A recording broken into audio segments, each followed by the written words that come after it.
অন্তর্বর্তী সরকারের তথ্য ও সম্প্রচার উপদেষ্টা নাহিদ ইসলাম বলেছেন, জুলাই আগস্টের গণহত্যা ভারত কিভাবে দেখে তারা তা এখনো স্পষ্ট করেনি। বিসিবি হিন্দিকে দেওয়া সাক্ষাৎকারে তিনি এসব কথা বলেন।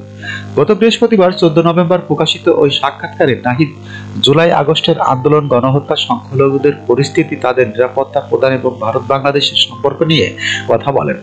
জুলাই আগস্ট গণহত্যা নিয়ে ভারতের অবস্থান পরিষ্কার করা দিয়ে কি বোঝাতে চাচ্ছেন এমন প্রশ্নের উত্তরে নাহিদ বলেন, আওয়ামী লীগ জুলাই আগস্টে যে গণহত্যা চালিয়েছে সেটি ভারত কিভাবে দেখে তা ভারত এখন স্পষ্ট করেনি।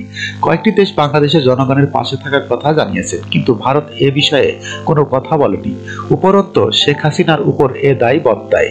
ভারত তাকে আশ্রয় দিয়েছে। বাংলাদেশের সংখ্যালঘুদের সুরক্ষার বিষয়ে ভারত বারবার কথা বলছে, বিষয়টি কিভাবে দেখছেন? এ প্রশ্নের উত্তরে উপদেষ্টা নাহিদ ইসলাম বলেন, এখানকার সংখ্যালঘুরা আমাদের নাগরিক, তাদের নিরাপত্তা দেওয়ার আমাদের দায়িত্ব। এ নিয়ে ভারতের কিছু বলার নেই। তিনি বলেন, বাংলাদেশের বর্তমান চ্যালেঞ্জ মোকাবেলায় ভারত কি ধরনের সাহায্য করতে পারে এ নিয়ে কথা বলা প্রয়োজন। আরো বলতে চাই, ভারতীয় গণমাধ্যম আমাদের সরকারকে নিয়ে ভুল সংবাদ প্রচার করে যাচ্ছে।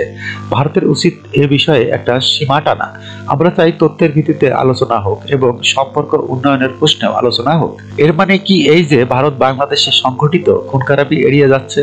জানতে চাইলে তিনি বলেন, যারা স্বজন হারিয়েছে, ভারত যদি তাদের প্রতি সহানুভূতিশীল হয় তাহলে বাংলাদেশের জনগণ সেটিকে ইতিবাচক হিসাবে নেবে।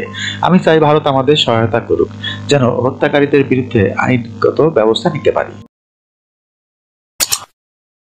যখনকার খবর তখনই দেখতে চোখ রাখুন সুন 24 টিভিতে। চ্যানেলটি সাবস্ক্রাইব করুন।